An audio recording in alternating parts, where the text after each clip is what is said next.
আমার নাম অরূপ আমানুল হক, আমার মেজো মামা। এই গল্পটা আমাদের, এই গল্পটা আমানুলের, আমার দেশের। এই গল্পটা খানিকটা স্নেহের, খানিকটা গর্বের, খানিকটা ফিকে হয়ে যাওয়া সময়ের, আর খানিকটা অভিমানের।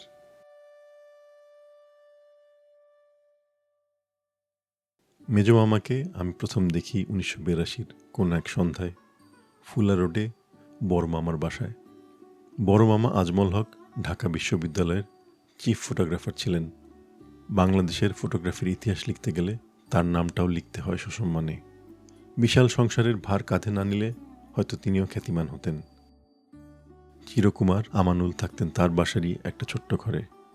বড় মামার মতো মেজো মামাও যে ক্যামেরা আর ছবি নিয়ে থাকেন সেটা টের পেলাম কিছুদিন পরে। বাড়ির সব ছোটদের মডেল বানিয়ে তিনি ছবি তুলতেন। সেসব ছবি ছাপা হতো ক্যালেন্ডার বা বড় বড় প্রতিষ্ঠানের প্রকাশনার পাতায়। মেজো মামার সাথে ছোটদের সখ্যতা হতে দেরি হতো না। নিজে খানিকটা শিশুর মতো ছিলেন বলেই হয়তো শিশুদের মন ভালো বুঝতেন। মেজমামা মানেই লজেন্স, মেজমামা মানেই আধা গ্লাস পেপসি, মেজমামা মানেই নিরন্তর গল্প। 1984-তে মেজমামা চলে আসেন আমাদের 278/2 এলিফ্যান্ট রোডের বাড়িতে।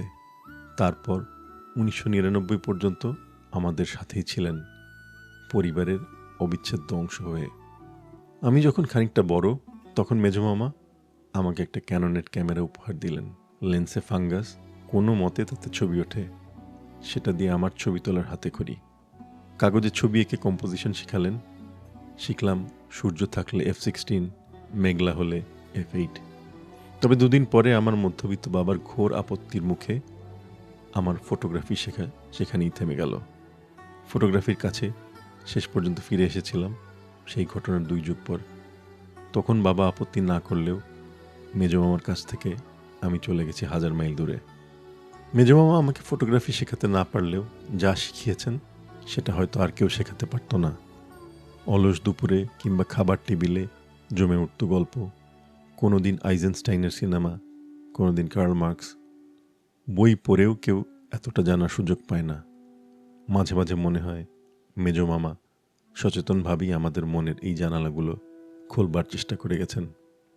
আজকে আমার যে দর্শন, রাজনীতি, শিল্পবোধ, বিশ্বাস অবিশ্বাস সেসব গড়ে ওঠার পেছনে তার সবচেয়ে বেশি অবদান। এরপর একদিন আমি বড় হয়ে গেলাম। আমরা যখন বাড়ি বদলে ধানমন্ডি চলে গেলাম, মেজো মামা খানিকটা বাধ্য হলেন নতুন আশ্রয়ে যেতে। 2004-এর ছবি মেলায় আমানুল সম্মাননা পেলেন। আমি তখন সদ্য বিবাহিত। সস্ত্রীক দেখে খুশি হয়ে বললেন আমরা হব তার ছবির ট্রাস্টি। এর 2 মাস পরে আমি দেশ ছাড়ি। সময় বইতে থাকে, ফিকে হতে থাকে সম্পর্ক। শেষ দিকে আমাকে নিয়ে সেই উচ্ছ্বাস আর দেখিনি। সেটা কি তার অভিমান ছিল? মেজো মামা একসময় জেনেছিলেন আমি জোরে সোরে ছবি তুলছি। একদিন নিজেই দেখতে চাইলেন আমার ছবি। ছবি দেখলেন মন দিয়ে, কিছু বললেন না। হয়তো কিছু বলার মতো ছবি ছিল না সেগুলো, হয়তো বা অভিমান, হয়তো বা বুঝতে পেরেছিলেন এই সব শুধুই শখ, যেখানে ত্যাগ নেই, স্ট্রাগল নেই, কনফ্লিক্ট নেই। মেজো মামাকে সেই শৈশব থেকে চিনলেও শিল্পী আমানুলকে চিনতে পারি অনেক পরে। চিনতে পারি বলাটা ভুল হবে, বলা যাক চিনতে শেখার শুরু। আমানুল ছিলেন সেই শিল্পী যার কাজ সমাজ, রাজনীতি ও মানবিক বাস্তবতার সঙ্গে গভীরভাবে যুক্ত। যিনি শিল্পকে শুধু সৌন্দর্য বা ব্যক্তিগত আত্মপ্রকাশের মাধ্যম হিসেবে নয়, বরং সত্য প্রকাশ, নৈতিক অনুসন্ধান এবং সামাজিক দায়িত্ব পালনের একটি উপায় হিসেবে ব্যবহার করে গেছেন। তাই শুধুমাত্র নান্দনিকতার আলোয় তার সৃষ্টিকে পড়লে ভুল হবে। তার কালজয়ী আমার দেশ চিত্রমেলায় তাই তিনি রেখে গেছেন উত্তর প্রজন্মের জন্য এক অমূল্য দলিল, আত্মপরিচয় বিস্মৃতি ঠেকানোর এক অদম্য চেষ্টা। আমানুলের কাজকে মোটা দাগে 2 পর্বে ভাগ করা যেতে পারে, 71 পূর্ব, 71 উত্তর। 60 দশকের আমানুলের ভাষা অনেকটা বাস্তবমুখী আর নিরীক্ষাধর্মী।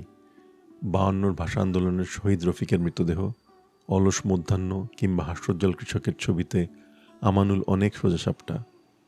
আবার অবজারভার সানডে ম্যাগাজিনে প্রকাশিত ফটো এসেগুলিতে আমরা এক অন্য আমানুলকে খুঁজে পাই। খানিকটা লাইফ ম্যাগাজিনের আদলে করা ফটো এসেগুলোতে তিনি গল্প বলেছেন ধারাবাহিক ছবি আর বর্ণনায়। কখনো বা তাতে জুড়ে দিয়েছেন নিজের করা ড্রয়িং অথবা কম্পোজিট ছবি। এই সময়টায় তার সিনেমা করার স্বপ্ন দেখা শুরু। ফটো এসেতে সেই ভাবনার এক সরব প্রতিফলন আমরা দেখি। এই পর্বে সত্যজিতের সাথে সাক্ষাৎ আমানুলের জন্য একটা বড় টার্নিং পয়েন্ট। সত্যজিৎ তাকে গভীরভাবে প্রভাবিত করেন।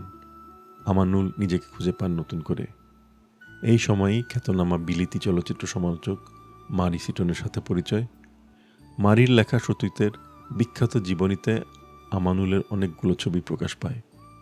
আর মারি বইতে লেখেন, An East Pakistani photographer of great talent and a devoted friend of Ray's mother and of himself contributes some of the most interesting photographs in this book. এটা সম্ভবত আমানুলের সবচেয়ে গুরুত্বপূর্ণ স্বীকৃতি, কারণ এরপরেই আন্তর্জাতিক পরিসরে মানুষ তাকে সত্যজিতের আলোকচিত্রী ও কাছের মানুষ বলে জানতে শুরু করে।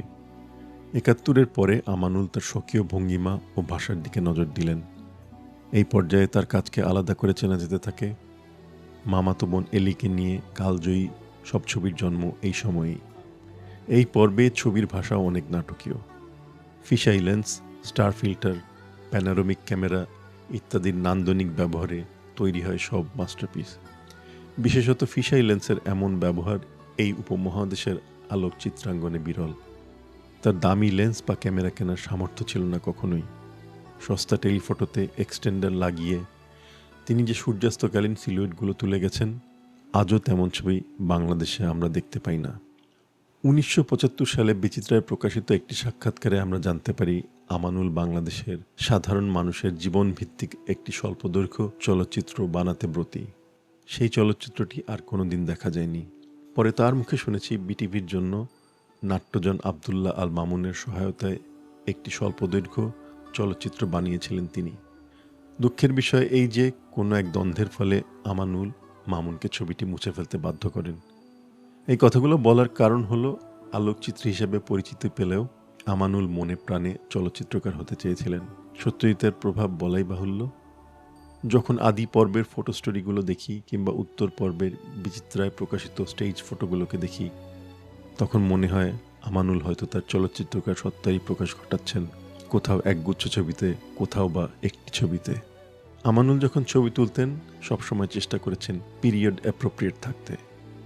মডেলের পোশাক, মাদুলি, ঘরের বেড়া, শখের হাড়ি, কাঠের খেলনা, গরুর গাড়ির ছই কিংবা নৌকার লাল বাদাম সবই তার একনিষ্ঠ তত্ত্বাবধানে তৈরি বা সংগ্রহীত হতো। এই ছবিগুলো বাংলার ঐতিহ্যকে অবিকৃত রূপে ধারণ করবে এই বিশ্বাসের সাথে তাই আপোষ করেননি একবারও। আমানুলকে বুঝতে হলে তার মানুষদেরকে বুঝতে হবে। এস এম সুলতানের পুরুষেরা যেখানে পেশিবহুল, অতি মানবীয়, আমানুলের মানুষেরা সেখানে সাধারণ কিন্তু সংগ্রামী।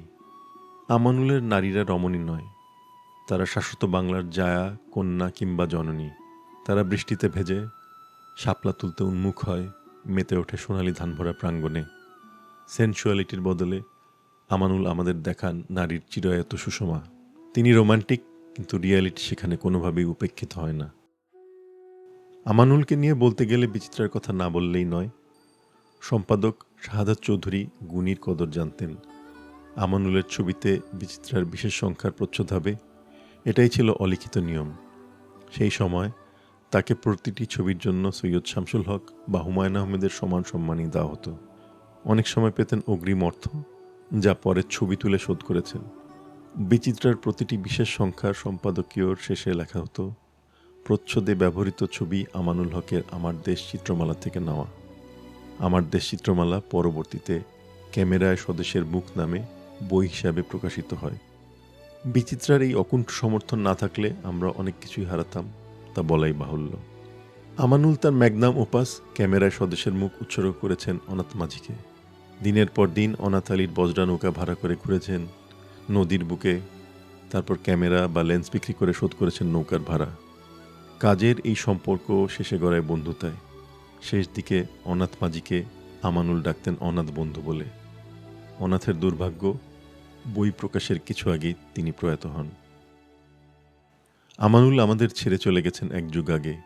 এর অনেক আগেই বদলে গেছে শাহজাদপুর, বদলে গেছে তার রাউতারা গ্রাম, বদলে গেছে বাংলাদেশও।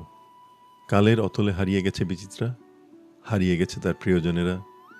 আমানুল হয়তো বুঝতে পেরেছিলেন একদিন এই দেশটাকেও আমরা হারিয়ে ফেলব।